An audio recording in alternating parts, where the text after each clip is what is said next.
Teroris KKB terus berulah, menuding warga mata-mata aparat. Kelompok kekerasan bersenjata KKB terus melakukan aksi kekerasan dan menciptakan ketakutan masyarakat Papua. Sebuah kejadian terbaru yang viral, KKB membakar sebuah sekolah dan kios-kios tempat usaha masyarakat diklaim merupakan tempat dari TNI Polri yang digunakan untuk menyimpan senjata api dan amunisi. Kami mengetahui bahwa kios-kios itu kebanyakan dikelola agen-agen tentara dan polisi, ungkap juru bicara manajemen Markas Pusat Komando Nasional Tentara Pembebasan Nasional Papua Barat, Organisasi Papua Merdeka TPNBP OPM Sebi Sambom. KKB menuding pengelola kios itu kerap menyimpan senjata api berupa pistol dan bersenjata. Mereka juga kerap menjadi informan aparat TNI Polisi. Sebi mengatakan KKB telah mengumumkan daerah yang menjadi wilayah perang.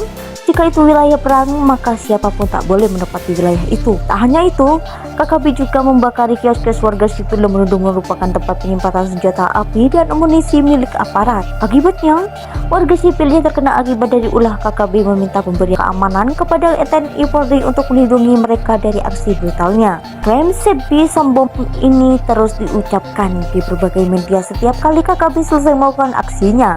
Pemerintahan melalui UU nomor 5 tahun 2018 telah menetapkan kelompok kriminal bersenjata KKB di Papua sebagai teroris.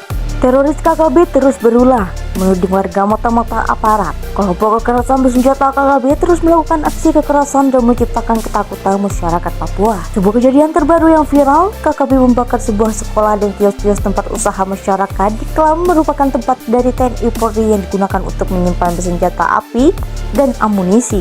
Kami mengetahui bahwa kios-kios itu kebanyakan dikelola agen-agen tentara dan polisi, ungkap juru bicara manajemen Markas Pusat Komando Nasional Tentara Pembebasan Nasional Papua Barat, Organisasi Papua Merdeka TPNBP OPM Sebi Sambom. KKB menuding pengelola kios itu kerap menyimpan senjata api berupa pistol dan bersenjata. Mereka juga kerap menjadi informan aparat TNI Polisi. Sebi mengatakan KKB telah mengumumkan daerah yang menjadi wilayah perang. Jika itu wilayah perang, maka siapapun tak boleh menempati wilayah itu. Tak hanya itu, KKB juga membakari kios-kios warga sipil yang menuding merupakan tempat penyimpanan senjata api dan amunisi milik aparat. Akibatnya, warga sipil yang terkena akibat dari ulah KKB meminta pemberian keamanan kepada TNI Polri untuk melindungi mereka dari aksi brutalnya. Klaim Sebi Sambom ini terus diucapkan di berbagai media setiap kali KKB selesai melakukan aksinya. Pemerintahan melalui UU nomor 5 tahun 2018 telah menetapkan kelompok kriminal bersenjata KKB di Papua sebagai teroris. Kios itu kerap menyimpan senjata api berupa pistol dan bersenjata. Mereka juga kerap menjadi informan aparat TNI Polisi. Sebi mengatakan KKB telah mengumumkan daerah yang menjadi wilayah perang.